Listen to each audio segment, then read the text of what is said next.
Pag kailangan ng mga dates, dito kayo sa Sarpia, napakaraming mabibili. Oh, half kilo. Ayan, o, iba-iba. Mas mahal nga lang yung mga itim na ganyan. Depende kasi yan sa klase. Diba? Tapos mayroong jam na dates. Meron din ganyan.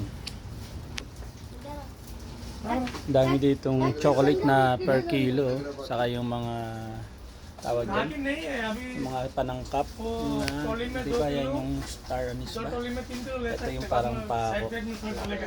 Per kilo benta ng mga yan. Ayan, ang dami. Daming chocolate. Per kilo. Ayan, makakapili ka dito. Depende, merong 40 real, 1 kilo, may 35, depende sa klase. Meron din parang Rafaelo. Rafaelo nga yata yan.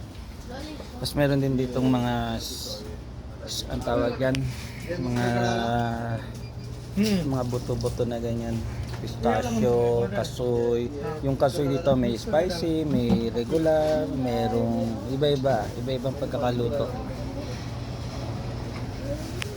Ayan, ang dami. Dito kasi mas mura dito kasi market siya, parang yung Sarpia na to ay sentro ng mga Indian at Bangladesh.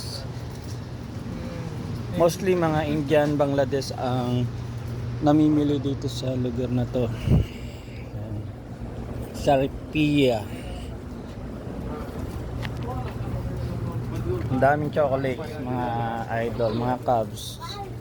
Yan, o. Mga pampasalubong, pambagay. वही सामान चाहिए वही सामान चाहिए Mga dates. हाँ